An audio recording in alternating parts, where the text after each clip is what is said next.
Now, page 4, the fundamental fight for the security of this republic. The Democrats on Capitol Hill are against the border wall because of politics, plain and simple. The people who support these Democrat lawmakers from New York to California are clearly thinking about party first, country second. How else can one explain the lack of Americans, aka registered Democrats, up in arms about securing or not securing our border? There's only one explanation. These Americans are ignorantly blinded by party loyalty. They have locks on their doors and they have walls surrounding them, keeping them safe inside, right? So why wouldn't they want that at the border? Makes no sense. That is, unless you are Chuck Schumer, the Senate Minority Leader, is perfectly happy with a wide open southern border. He is content with throwing lip service at our national security needs, and apparently Schumer's constituents in New York agree with him. As Democrats have said all along, the solution to this impasse was separate funding for the government and then go over our disagreements from border security. Stop tape. Okay, so this would be like separating the fact that Chuck Schumer is a snake from the fact that he has lived off the public dole his entire adult life. Did you know that? He started in the New York legislature and then went to the United States Congress and the House of Representatives and snaked his way into the United States Senate. He's never had a meaningful private sector job in his life. We have been paying his salary. The good people of New York have been paying his salary his entire career. So it'd be like separating the fact that he's lived off the public dole from him being a snake. You can't do that.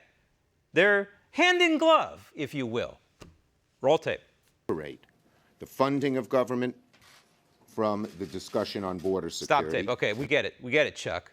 But here's the problem with what you're saying, is that you can't separate border security from funding the government because border security is a function of funding government.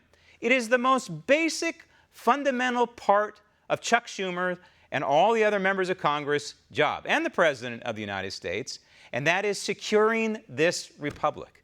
And how in the world the good people of New York don't rain down on this guy, and the good people of San Francisco, if there are any good people in San Francisco anymore, don't rain down on Nancy Pelosi, and the good Democrats out there, if there are any, I think there are some, who care about national security, don't rain down on their representatives and say, you know what, this has nothing to do with Donald Trump.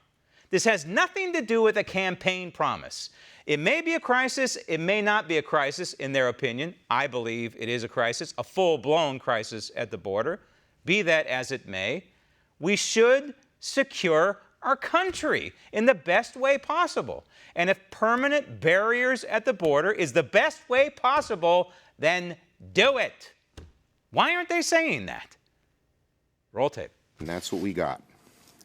And Democrats in the Senate and in the House were united behind this position throughout the shutdown. I don't know how else to characterize this.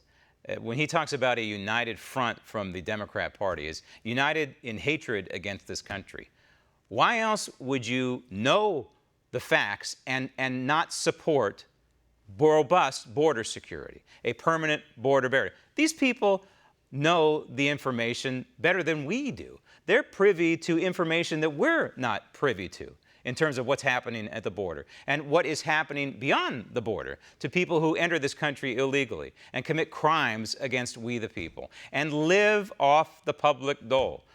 $200, $300 billion at least. That's a low estimate.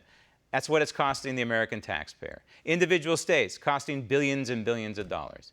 How can these people vote against our national security, aka our border security, and actually love this country? Mutually exclusive in my mind.